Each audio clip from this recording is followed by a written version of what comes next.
He was the man who established the first French Empire. To the French people, he was a hero. To the French royalty, he was their demise. Napoleon Bonaparte was a scourge to European leaders, but the countries he conquered joined a vast empire, spanning from Spain to Russia. Along with his control over Europe, Napoleon Bonaparte conquered territories in the West Indies, Americas, and North Africa. Napoleon may have been the greatest conqueror history has ever seen. Napoleon Bonaparte was born on August 15, 1769, on Corsica, an island in the Mediterranean Sea. Just before his birth, the island of Corsica was conquered by French forces, making baby Napoleon and his family subjects of King Louis XV. At the age of 9, Napoleon joined a military school in France. He excelled in math and history, and after 7 years he received a commission as an officer in the artillery division of the French army.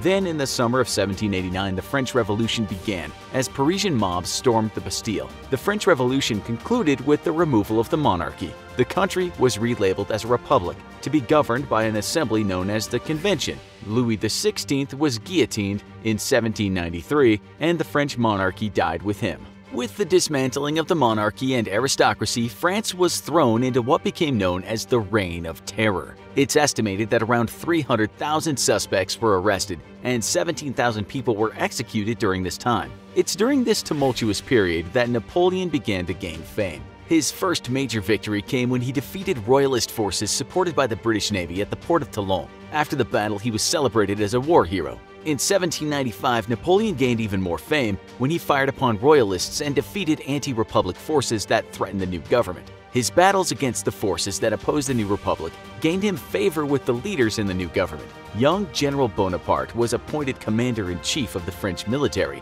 a turn of events eerily similar to the rise of power of Emperor Palpatine in Star Wars. It was 7 days later when Napoleon married his first wife, Josephine de Beauharnais, although they would later be divorced because she did not birth a male heir for Napoleon. With his new power and prestige bestowed upon him by the French government, Napoleon Bonaparte began his military conquest of the region. He started by defeating Austrian forces and forcing Philip von Cobenzl to sign the Treaty of Cambo in 1797, which gave France control over the majority of the Austrian nation. By 1799, Napoleon had acquired vast new territories for France and Europe. He shifted his focus to Egypt, where he hoped to dominate the eastern Mediterranean and disrupt British control of India.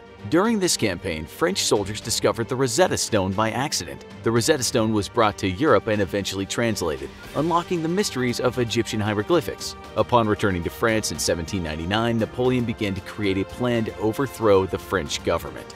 This plot would come to be known as the coup d'etat of 18 Brumaire. Napoleon succeeded in dismantling the current governing body and set up a new government called the Consulate, with himself as first consul. Napoleon had now conquered Eastern Europe and the French government. By now, Napoleon had been first consul for almost a year, and this time he had instituted many popular reforms, such as free secondary education and creating the Bank of France to improve the stability of the empire. On December 24, 1800, though, Georges Cadoudal led monarchist rebels in an attempt to assassinate Napoleon Bonaparte with a homemade bomb. The assassination was planned to kill Bonaparte while he was at the opera, as Napoleon sat in the Theatre of the Republic and the Arts in Paris, watching the premiere of The Creation by Joseph Haydn. An explosion erupted outside the building. The assassination plot had failed and would be called the Infernal Machine plot. It ended with the death of several people outside the theater but left Napoleon unharmed. This marked the first time that a bomb had been used for an assassination attempt, and it was during this period in world history that the word terrorism was first used in its current form. The term became synonymous with acts that attempted to dismantle or destroy a leader or ideology. After gaining almost absolute power and surviving more than one attempt on his life, Napoleon set his sights on conquest once again. In 1802, Napoleon sent French forces to the West Indies to secure and protect France's interests in the region. He had decided that it was time for an empire in the Americas and began to assert dominance in the New World. He was mildly successful, but before Napoleon could make his American empire a reality, he had a realization. His navy was not powerful enough to defeat the British. France suffered several defeats at the hands of the ships of the rival nation. Napoleon decided to consolidate his military and sold the Louisiana Territory to the United States,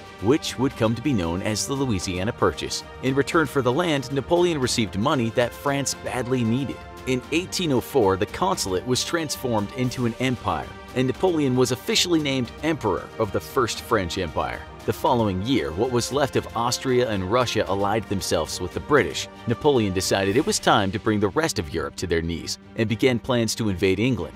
But in a major defeat at the Battle of Trafalgar, the British naval fleet commanded by Admiral Nelson destroyed the French navy and ended Napoleon's plans to invade England. Realizing that the British Navy was again too powerful, Napoleon turned his attention to conquering Russia and the Holy Roman Empire. In 1805, French forces defeated Tsar Alexander I of Russia and Holy Roman Emperor Francis II at the Battle of Austerlitz. This eventually led to Tsar Alexander I signing a treaty with Napoleon and giving Napoleon control of all of Eastern Europe.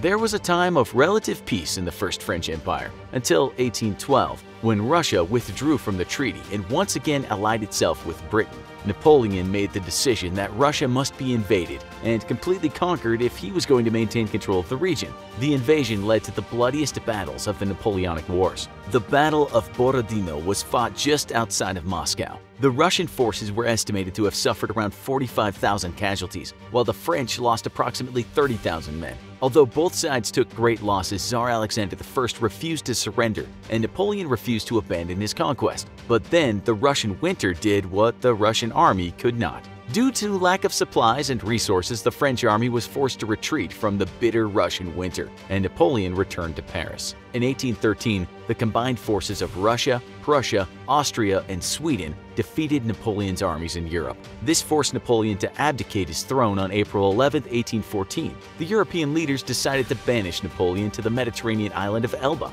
However, due to his craftiness and help from loyal supporters, Napoleon escaped captivity and returned to France in 1815. He reclaimed the throne in what was known as the 100 Days. After returning to France, Napoleon re-established his power and began his conquest once again. He swept across Europe, meeting British forces and their allies at the Battle of Waterloo. The British commander, the Duke of Wellington, decided to wait for Napoleon to attack rather than use precious men and resources in an advancing assault. Napoleon's desire for conquest pushed him to take the offensive. He sent his forces into battle. At first, Napoleon was largely successful using infantry and cavalry charges. His men were disciplined and believed in their leader. Wellington and his generals were confident that the battle was going to be lost due to the unrelenting French attacks. However, in a stroke of lucky timing, Prussian forces joined the British army and helped them repel the French advances. Napoleon decided to use his Imperial Guard, the force always reserved to decide battles, to end the war.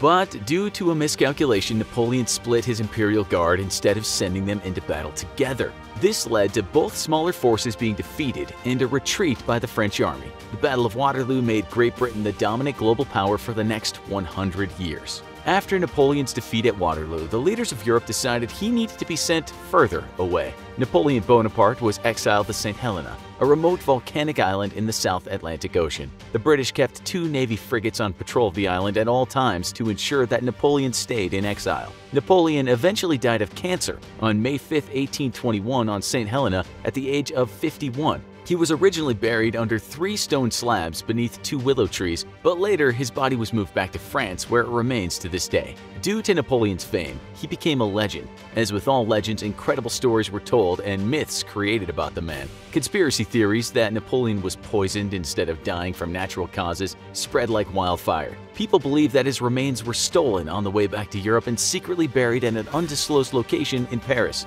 You probably heard the claim that Napoleon was extremely short. This was actually one of the myths that came out of the Napoleonic legends. It was true that Napoleon was called Le Petit Caporal, or the Little Corporal, but this name had nothing to do with his height. Instead, his men used it as a term of endearment. It was said that when Napoleon died, he was 5 feet 2 inches tall, 2 inches shorter than Kevin Hart. However, it's been determined that the measurement provided was in French inches, which at the time were longer than English inches. When the measurement is converted, Napoleon was closer to 5 feet 6 inches tall, making him 2 inches taller than Kevin Hart. Sorry, Kevin. This means that Napoleon was actually average height for a male in Europe at the time he was alive. Was Napoleon the greatest conqueror ever? His military, political, and social accomplishments were impressive, and some still exist today. He survived several assassination attempts and escaped exile only to return to Europe and very nearly take back his empire. Regardless of his height or legends, Napoleon Bonaparte was most assuredly a force to be reckoned with in the 18th and 19th centuries.